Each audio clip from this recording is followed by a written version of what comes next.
Hi అండి. అందరికీ నమస్కారం. Welcome to my channel. ఈ వీడియోలో ప్రభుత్వ ఉద్యోగులకు మరియు పెన్షనర్లకు కుప్పలు తెప్పలుగా పేరుకుపోయిన డీఏలు విడుదల. దీనికి సంబంధించిన పూర్తి తాజా సమాచారాన్ని వీడియోలో తెలుసుకుందాము.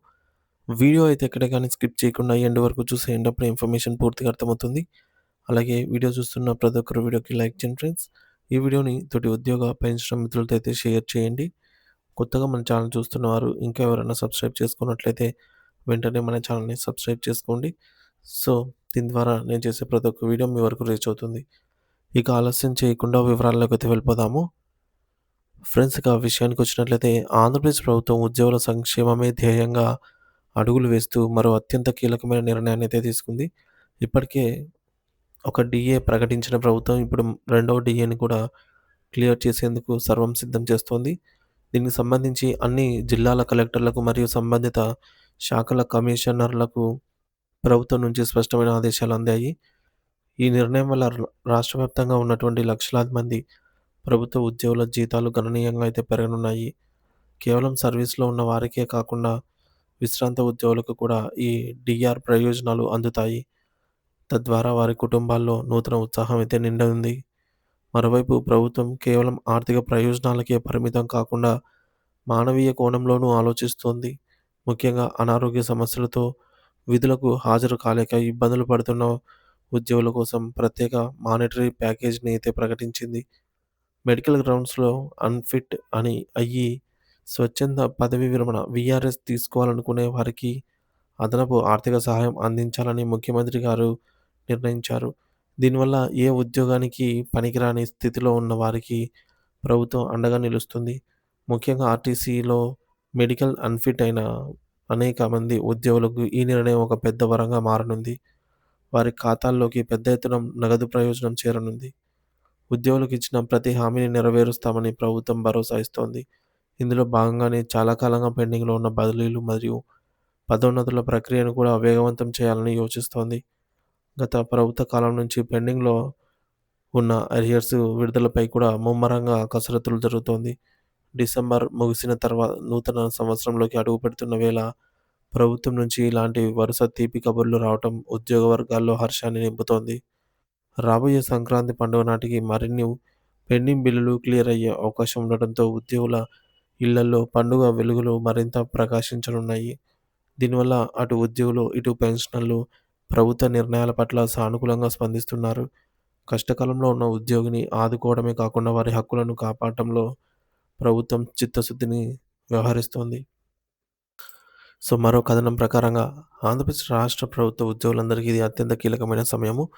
ముఖ్యంగా మనందరినీ వేధిస్తున్న ఒకే ఒక ప్రశ్న మన కష్టార్జితమైనటువంటి డీఏ బకాయిలు ఏమయ్యాయి అనేది.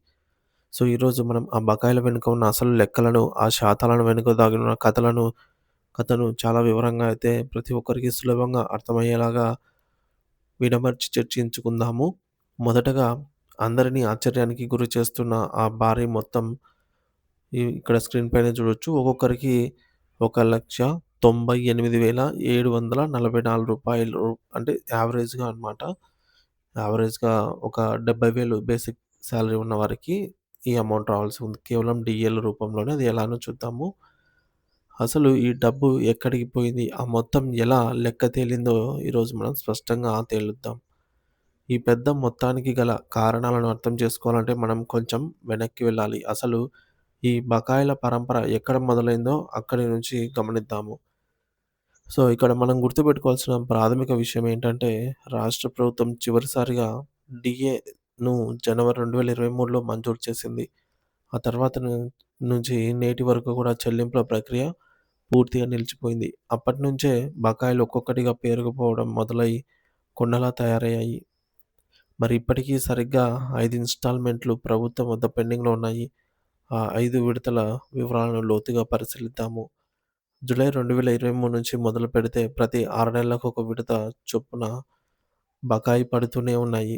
జూలై 2023లో 3.64%, ఆ తర్వాత జనవరి 2024లో మరొక 3.64%, జూలై 2024లో 2.73%, జనవరి 2025లో 1.82%, మరియు జూలై 2025లో 2.73%.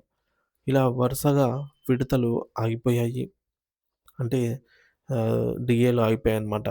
పెండింగ్‌లో పడిపోయాయి. వీటన్నిటిని కలిపితే ఉద్యోగులకు రావాల్సిన మొత్తం డీఏ శాతం పెండింగ్‌లో ఉన్న డీఏ శాతం 14.56% చేరుకుంది. ఇది చాలా చాలా ముఖ్యమైన సంఖ్య. ఎందుకంటే మీ రిటైర్మెంట్ బెనిఫిట్స్ నుండి మీ నెలవారీ ఖర్చుల వరకు ప్రతీదీ ఈ శాతం మీదే ఆధారపడి ఉంటుంది. అయితే 14.56% అనేది కేవలం ఒక సంఖ్య మాత్రమే. దాని అసలు విలువ మనకు తెలియాలంటే దానిని రూపాయల్లోకి మార్చి చూడాలి. ఈ లెక్కలు మనకు స్పష్టంగా అర్థం కావాలంటే ఒక ఉదాహరణ తీసుకుందాం. ఒక ఉద్యోగి బేసిక్ పే నెలకు 70,000 అని అనుకుందాము. ఇప్పుడు ఆ 5 విడతల బకాయిలను లెక్క కడదాం. అన్నిటికన్నా పాత బకాయి జూలై 2023 నాటి బకాయి అన్నమాట. ఎంత రావాల్సి ఉందంటే 3.64%. సో, జూలై 2023 నుంచి నేటికి ఇప్పటివరకు దాదాపుగా 30 నెలలు పెండింగ్‌లో పడిపోయిందన్నమాట. ఈ అరియర్ అమౌంటు. సో, దీన్ని ఇంకా ప్రకటించడం లేదు. బకాయిలు పేరుకుపోయాయి. అంటే 70,000 బేసిక్ పే మీద దీని విలువ ఈ 30 నెలలకు గాను ఈ 3.64%తో రూ. 76,440 అవుతుంది. ఇది కేవలం మొదటి విడత మాత్రమే. అంటే ఫస్ట్ డీఏకి సంబంధించింది. ఆ తర్వాత జనవరి 2024 డీఏకి సంబంధించి మరొక 3.64% 24 నెలలుగా రావాల్సి ఉంది. పెండింగ్‌లో ఉంది. దీని విలువ సుమారుగా 70,000 బేసిక్ పే ఉన్నవారికి రూ. 61,152 అవుతుంది. ఇక అప్పుడే మొత్తం రూ. 1,50,000కు చేరుకుందనమాట. ఈ 2 డీఏల అరియర్ అమౌంట్ ఇంకా ఉన్నాయి. సో, కథ ఇక్కడితో ఆగిపోలేదు. జూలై 2024 విడత అంటే 2.73% డీఏ అనేది 18 నెలలుగా పెండింగ్‌లో ఉండిపోవడం వల్ల మరొక రూ. 34,398 యాడ్ అవుతాయి. ఇక నాలుగో విడత జనవరి 2025 డీఏకి సంబంధించి 1.82% సరిగ్గా ఏడాది కాలంగా బకాయి ఉంది. దీని విలువ వచ్చేసి రూ. 15,288. చివరగా ఐదవది జూలై 2025 ఇన్‌స్టాల్‌మెంట్ డీఏ. సో, 2.73% 6 నెలల నుంచి రావాల్సి ఉంది ఇది. సో, దీని విలువ రూ. 11,466. సో, 70,000 బేసిక్ పే ఉన్నవారికి. మరి ఈ 5 డీఏల మొత్తాన్ని కలిపితే వచ్చే ఫైనల్ అమౌంటు రూ. 1,98,744. అంటే ఒక సగటు 70,000 బేసిక్ పే ఉన్న ఉద్యోగికి ప్రభుత్వం నుంచి రావాల్సిన అసలు మొత్తం ఇది. అయితే ఈ ప్రభావం కేవలం బకాయిల దగ్గరే ఆగిపోలేదు. ఈ మొత్తం 14.56% డీఏ గనక నేరుగా మీ జీతాల్లో కలిస్తే ప్రతి నెల మీ జీతం కూడా రూ. 10,192 చొప్పున పెరుగుతుంది. సో, ప్రస్తుత కాలంలో నిత్యావసర వస్తువుల ధరలు, పెట్రోలు, గ్యాస్ రేట్లు ఆకాశాన్ని తాకుతున్న తరుణంలో ఈ అదనపు జీతం ఉద్యోగ కుటుంబాలకు ఎంతో ఊరటనిస్తుంది. కరువు భత్యం అనేది ప్రభుత్వం ఇచ్చే దానం కాదు. అది పెరుగుతున్న ధరల నుండి ఉద్యోగిని కాపాడే రక్షణ కవచం. 5 విడతలు ఇప్పటికే బకాయిల లిస్ట్‌లో చేరిపోయాయి. ఇప్పుడు అందరి మెదడులో మెదులుతున్న ఒకే ఒక్క ప్రశ్న ఏంటంటే, రాబోయే జనవరి 2026 నుంచి ఆరో విడత కూడా రాబోతుంది. అదైనా సమయానికి వస్తుందా? లేక అది కూడా ఈ బకాయిల కొండలో ఒక భాగమైపోతుందా? ఇది ప్రతి ఉద్యోగి ఆలోచించాల్సిన, ప్రభుత్వం సమాధానం చెప్పాల్సినటువంటి విషయం అన్నమాట.